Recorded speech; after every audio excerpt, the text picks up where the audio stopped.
Oke, Assalamualaikum warahmatullahi wabarakatuh. Izin memperkenalkan diri, nama saya Komangja Laksana BP dengan NIM 2023-11007. Pada kesempatan kali ini saya akan membahas mengenai pengendali kecepatan motor BLDC menggunakan model Reference Adaptive Control ataupun MRAC. Sebelum itu kita harus mengetahui apa sih itu MRAC. Jadi sebelumnya ada yang namanya kontrol adaptif, di mana merupakan suatu bentuk sistem kontrol modern yang memiliki kelebihan yaitu parameter kendali yang dapat berubah secara dinamis untuk beradaptasi dengan perubahan pada plan sesuai dengan namanya yaitu adaptif. Selanjutnya, MRAC ini adalah merupakan salah satu skema dari sistem kontrol adaptif, di mana formasi keluaran sistem atau proses mengikuti performansi keluaran model referensinya. Sistem kontrol adaptif pada motor BLDC dengan menggunakan model MRAC bekerja dengan cara membuat sistem motor mengikuti perilaku suatu model referensi yang sudah kita tentukan yang mewakili respon ideal terhadap set point kecepatan atau torsi. Model referensi ini menentukan bagaimana cara kecepatan motor seharusnya berubah secara halus dan stabil. Kemudian sensor mengukur kondisi aktual motor dan controller adaptif membandingkannya dengan model tersebut. Perbedaan atau error antara kedua motor BLDC dan juga motor referensi digunakan oleh hukum adaptasi untuk menyesuaikan parameter kontrol secara otomatis sehingga aktuator seperti inverter dan driver motor dapat diatur secara optimal. MRAC menjaga kecepatan motor tetap stabil meskipun terjadi perubahan beban atau kondisi yang dinamis. Nah, inilah penemu dari konsep awal adaptive system menggunakan MRAC yang ditemukan oleh George James pada tahun 1960-an. Sistem seperti pesawat, motor, atau proses industri yang lainnya memiliki dinamika yang kompleks dan tidak stabil akibat perubahan beban, suhu, ataupun kondisi lingkungan.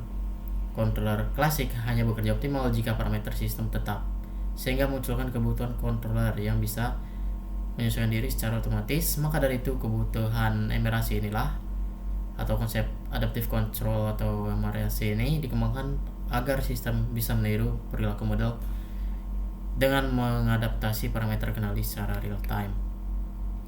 Tujuan dan keuntungannya, yang pertama, tujuan adalah membuat sistem mampu menyesuaikan diri sendiri otomatis agar respon keluarannya sesuai dengan mengikuti model referensi ideal.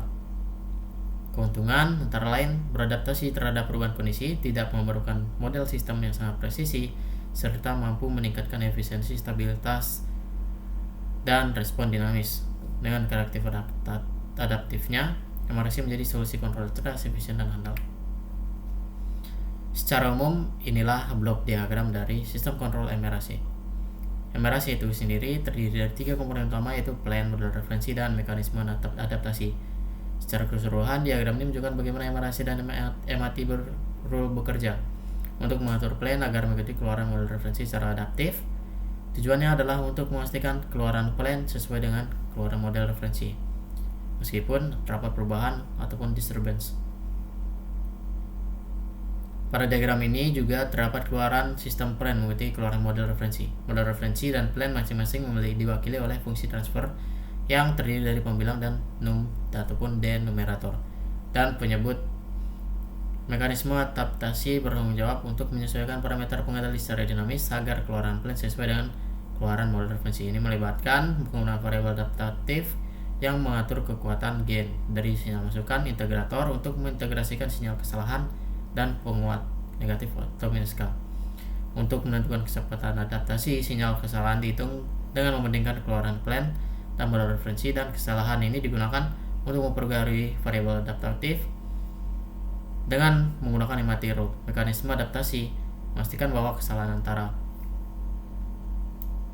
keluaran sistem aktual dan model referensi diminimalkan, sehingga keluaran plan dapat mengikuti keluaran model referensi dengan baik. Nah, inilah tadi kan kita akan pengen mengatur motor BLDC. Inilah pengendali kecepatan motor BLDC tanpa menggunakan MRAC. Ini seperti pada diagram blok sistem loop tertutup konvensional atau pada biasanya. Sini hanya terdapat PID, transfer function, dan gain integrator. dengan menggunakan diagram bukit nih dihasilkan sistem respon sistemnya itu seperti ini. Hal ini menandakan bahwa terdapat overshoot yang sangat tinggi. Selain itu respon sistem itu tidak mencapai nilai yang diinginkan. Makanya di sini kita perlu menggunakan sebuah model referensi adaptive control. Nah, inilah diagram bentuk blok diagramnya.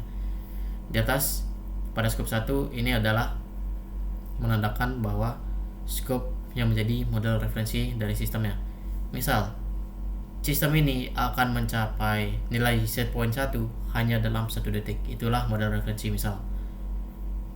Ternyata pada scope nyatanya atau scope saja di sini dia hanya bisa mencapai nilai 0,5 detik dalam 0,5 dalam 1 menyampai 1 dalam 0,5 detik. Maka dari itu model referensi ini akan men-trigger mengirimkan sinyal ke summing point dan akan dikalkulasi oleh sinyal yang sudah diproses oleh produk, gain, integrator, produk, dan juga transfer function diproses hingga menghasilkan sinyal nyata, yaitu di sini tidak terdapat yang namanya overshoot. Inilah kurva respon sistem. Yang di kiri adalah kurva referensi, yang di kanan adalah kurva nyata. Di sini seperti yang sudah saya bilang, saya pengen kurva referensinya itu mencapai nilai 1 kurang dari 0,2 detik. Ternyata di kurva nyata dia itu bisa mencapai nilai 0,2 detik, mencapai nilai 1 sebelum 0,2 detik. Lihat kurva merah itu adalah kurva nyata, kurva warna biru itu adalah model referensi, kurva warna kuning itu adalah nilai set point. Kesimpulan yang bisa diambil dari pembahasan yang saya bahas pada kesempatan kali ini adalah simulasi sistem kontrol adaptif pada motor BLDC menggunakan metode MRAC di Simulink menunjukkan bahwa model referensi mampu menjadi acuan bagi sistem motor agar respons kecepatan dan torsi mendekati nilai ideal yang diinginkan. Dengan adanya mekanisme adaptasi parameter secara real time, sistem dapat menyesuaikan kendalinya terhadap perubahan beban dan kondisi operasi tanpa kehilangan stabilitas. Baik, sekianlah yang bisa saya sampaikan. Jika ada kesalahan kata mohon dimaafkan. Saya tutup dengan wassalamualaikum warahmatullahi wabarakatuh.